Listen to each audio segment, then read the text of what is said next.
At school, I was still, again, worried about what other people thought of me, and so I held up that front. There's one incident that I will never forget is being in bed, getting a text message from my best friend that says, "I'm coming to pick up your son," because he's threatening to do something that we don't want. I remember having this encounter with God, and I felt it physically like lift off of me. It's so hard to describe because like it's something that I was bound in for so long. Having it lift off of me just felt surreal, and it didn't feel like it was real.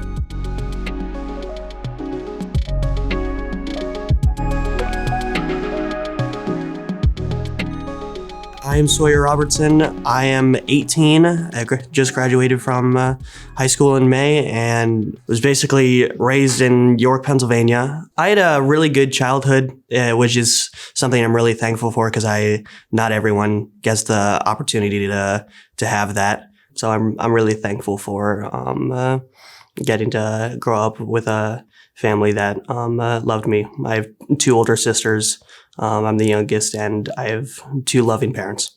Hi, I'm Rusty Robertson, and this is my lovely wife, Trina Robertson. And I do talk.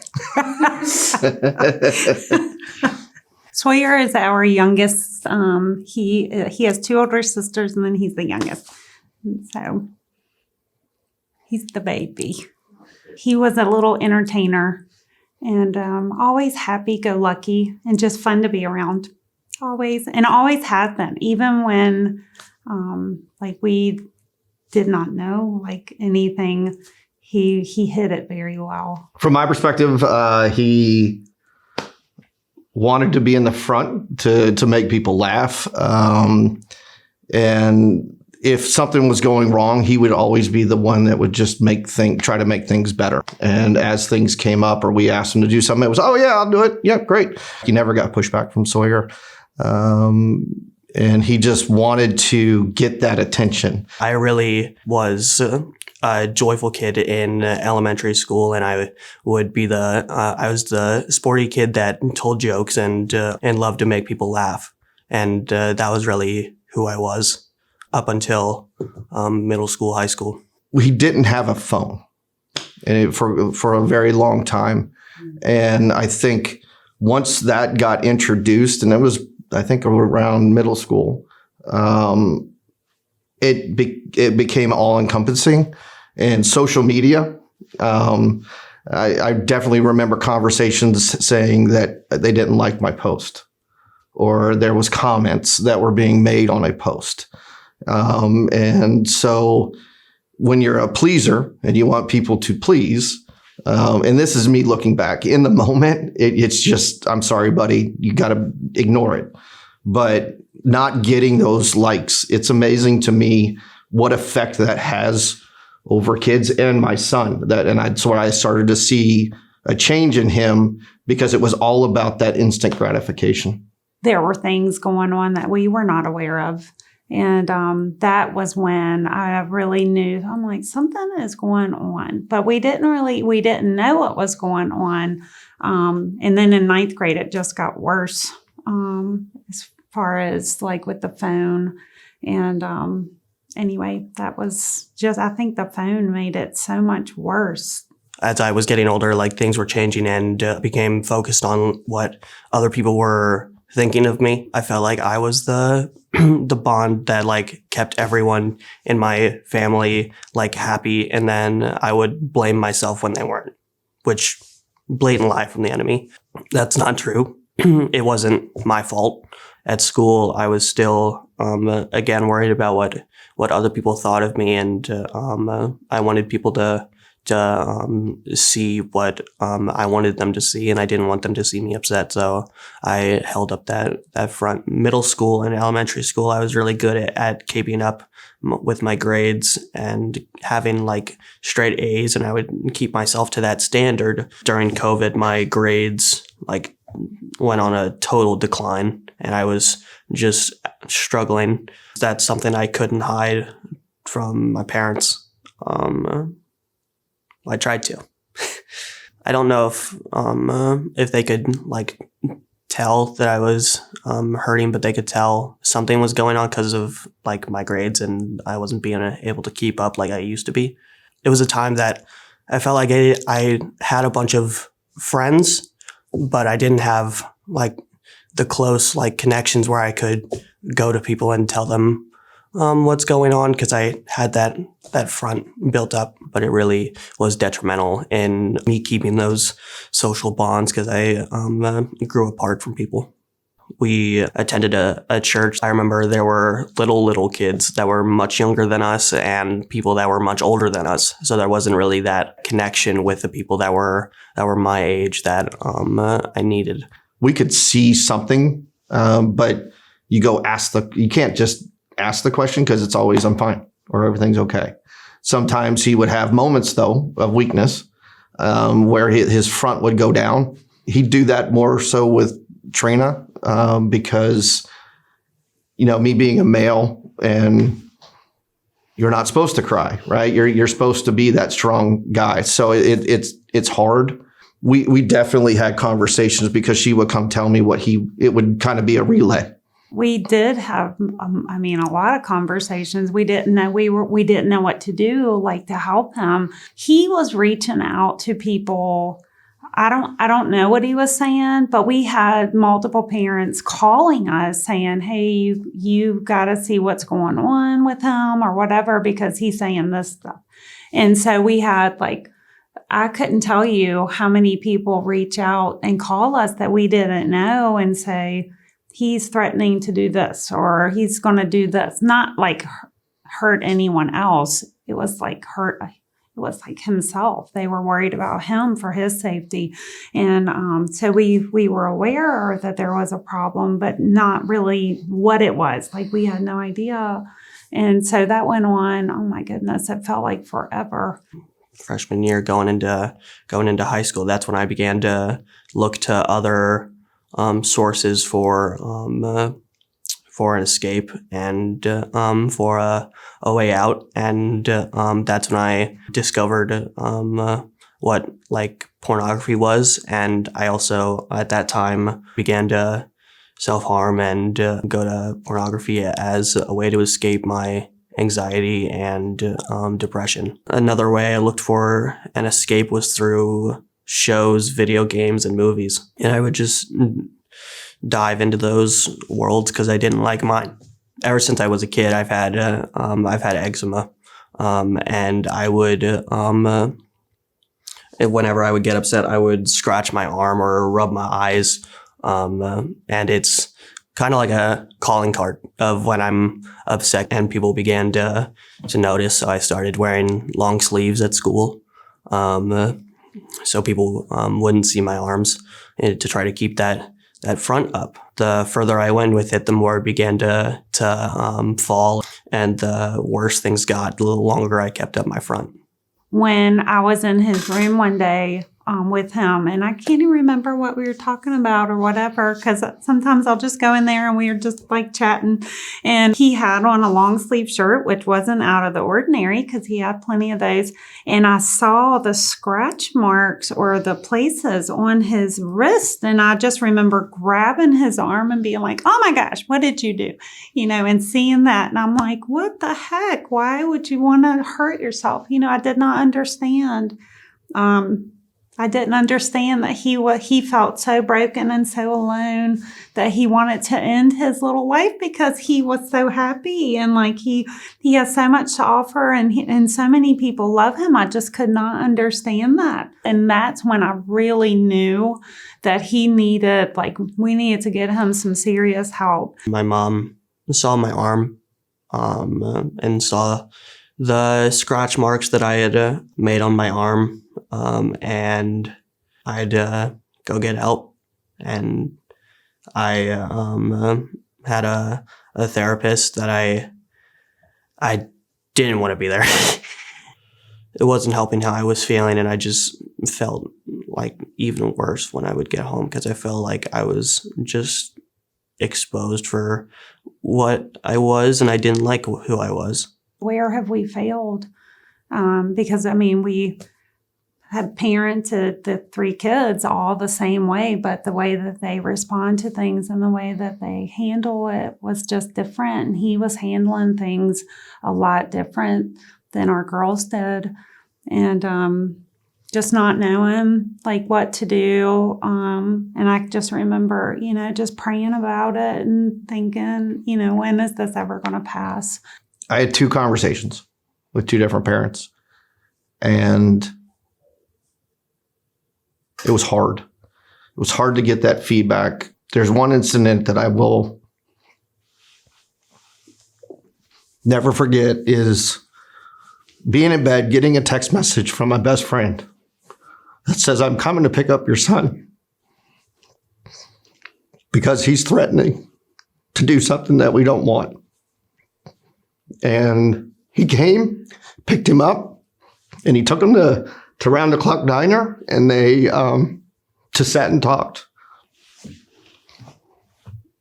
And that's tough as a dad to get that from, no, my best friend, he does anything for us. And that's just a moment that you can't, I will never forget what he did. And I think that was a start that Sawyer started to see that there are people that truly care for him. It just makes it hard on a parent that you want to do everything for your kids. You're there to protect them. And I felt like I failed. But now where we're at, it's such a success story. And of course, I'm the first one, not you. Was that question 3? You're all good. Sorry. My bad. That hard time went on for another year or 2. It was to my junior year of high school where I was really going through it. And my mom likes to run. She goes on these runs, and she does like 4 miles, and I'm like, what? I don't like to run. How can you do that? Since I'm a soccer player, I'd only run like during a game. I don't like to run. But my mom, one time she was running and she ran into an old neighbor of ours. At the time, it seemed like completely happenstance, but now I know that it was God. I took my headphones out and I was like, please pray for Sawyer. He's going through a really rough time, dealing with depression, self-harm, you name it. It was like all there. And she was like, I will definitely pray for him. Fast forward a couple of days, and I had gotten an email from her, and she said, there are no coincidences, and that was a divine appointment. And she said, there's this man that I really think Sawyer would benefit Sawyer to talk to, and his name is Brian Connolly. He used to be the youth pastor, and now he has his own ministry called Faith Like Birds. And I was like, oh, okay. I think I came to one of Brian's meetings before we came to praise, and he had an altar call, and I don't really remember what he talked about, but I felt like I needed to go up there. And then my mom had been communicating with Brian beforehand. So then after, when I met him, the first things he ever said to me was, so this is the guy I've been waiting to meet. And I feel like that's really what it was, because I totally see that it was a move of God now that I was at that meeting, because then that night I also met 2 of my best friends. When he met with Brian the first time and he came home, because I wasn't there, the excitement that he had about that conversation, the fact that he's like, oh, he has a Thor tattoo. And I was like, oh, this guy's tattooed up. That was the thing that it was like, oh, it was that snap that he related, and that he had the ability to feel comfortable to have that conversation. He was totally engaged with, oh, I'll go talk to Brian. And so that relationship was absolutely what he needed at that time. I had finally made an actual connection with someone, and I found the people I needed. And now it all sunshine and rainbows from there. It was about another year until the Shout Youth Conference of 2021. That was the first time I really got involved in youth, and the mask fully came off, and I think it was the first day. Yeah, I think I was set free from that bondage of that mask. I remember just feeling actually happy and having the energy that I had when I was a kid. Really, from there, I became the hype man of our youth group, and I made bonds with basically all the people that were there at that youth conference. I was also set free from anxiety and depression on the third night. Yeah, I remember having this encounter with God, and I didn't understand it because I didn't know about moving in the power of the Holy Spirit and having deliverance. I really just met God there and made all my friends, but my addiction was still there, and that wouldn't be set free until the next Shout Youth Conference. It was that year that I really found my voice. First night of the Shout Youth Conference, I feel this I didn't understand that it was the voice of God, but I felt like it was just something telling me to tell someone about my addiction, and that by me doing it, it was going to help other people. But I didn't do it on that first night, and I wanted to keep it hidden, and I kind of reverted back to what I was used to, but it just continued and continued. And I remember that night I was in the bunk bed that we were staying in, because there was 20 other guys in the room that I was staying in. So much fun. I love that youth conference. We'd all gone to bed by this point, but I couldn't sleep. And so I put my AirPods in and I listened to music, but it was still there. And so I had this just feeling that that I needed to do it. And so the next day, after Jessica Tay was speaking and there was prayer and things were happening, I still felt it nagging in me, telling me to do it. And so I grabbed Brian and I told him, I was like, hey, I don't know if I'm allowed to do this, but I have something that I feel like I'm supposed to share. And I told him first, because of course he didn't want me going up on stage just to say something when he didn't know what I was going to say. He let me go up there, and I told a crowd of about 300-400 people that I was addicted to pornography, and that I believed that if I was honest about it, that other people would be set free, and that I would be set free. And then Brian had me pray for it. And yeah, I ended up getting set free from pornography, and I felt it physically lift off of me. It's so hard to describe because it's something that I was bound in for so long. Having it lift off of me just felt surreal, and it didn't feel like it was real. Then a bunch of other people stood up and came out about it as well. And so I got to pray for them. And then by the end of that youth conference, I was filled with the Holy Spirit, and I had learned how to pray for other people and pray for deliverance and set people free. I think I got a message from somebody that was there and says, "You're not going to believe this. Your son is up talking." Oh, yep. And it was like, him? But what in the world is he talking about? We didn't know that Sawyer had an addiction. Yeah.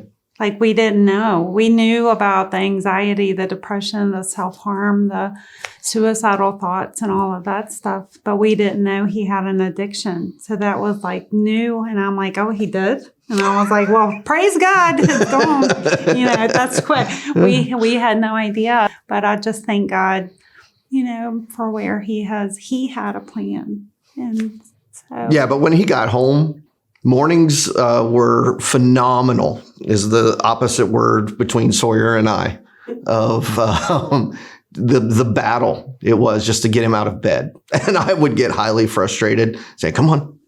Now, we still have those moments, but it's a lot better now. At least there's a smile that goes along with it, and it's just not oh my gosh, it's another day. Now it's, okay, I finally get him up and he's moving and he's got something to do and he's got a focus, because I think that's what he was going through. He just didn't have a focus. And I think coming back from that shout changed his focus, took those distractions away so that he could focus on these other positive ideas. He was that pleaser, and he always put up the front, but the front seemed to be more genuine. It wasn't just telling you what you wanted to hear. I think the second shout was definitely even more so, because you could just see the confidence in his relationship and the lack of care of some of the things that was holding him back. Prior, he was so concerned about what his friends at school thought. But afterwards, he's like, I don't care what those people think. I mean, he did not care anymore. He had made these relationships in youth group and at church and through Faith Like Birds. And he was like, I am so happy. If you went back in time and told me what I'd be doing now, I would ask you how time travel works, but then I'd probably tell you you're crazy. To get to share my story is awesome. I could have never seen this happening. It took the concern of going in to wake your son up and your son not being there. Once that change happened, I didn't have that concern. There was concerns. You go in the morning, and because of course we all go to sleep, is something going to happen overnight? And there is no concern other than he might just change his room around and have Legos or Funko Pops switched around in the middle of the night because he didn't go to sleep. But I didn't have that concern of then going in and waking him up. That you talk about just the worry and that being taken off of you. It's a phenomenal feeling. I have like suppressed all those memories and feelings because I clearly remember just going in to check on him at night just to make sure he was okay. Yeah. Yep. And I just thank God. To be able to share my son's story of where he was at to where he is now. I told you. It's just a great story, and it makes it easy to say, this is what God can do in your life. Yes. You just got to buy into it, and you just got to focus on him, and he will fix all those things.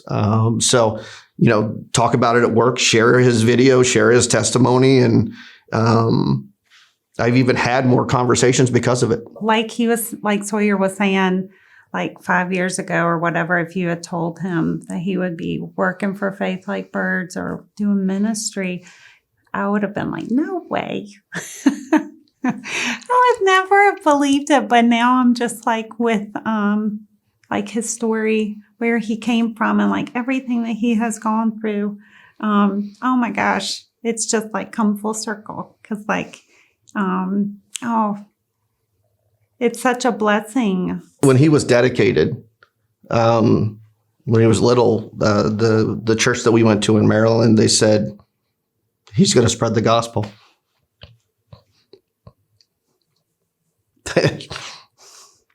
And he's doing it. I think he's going to touch a lot of people. And it's because of the Faith Like Birds that gave him that platform. I don't think I would change it for anything. Even though it was hard, I wouldn't change it if it helped someone else, Nobody's too far gone, and you can always see the light in somebody, and you can always be that light for somebody else. There's a really profound quote from a movie that I feel like I I'm supposed to mention. And it's yesterday is history, tomorrow is a mystery, but today is a gift. That is why it is called the present. What's funny is that's from Kung Fu Panda.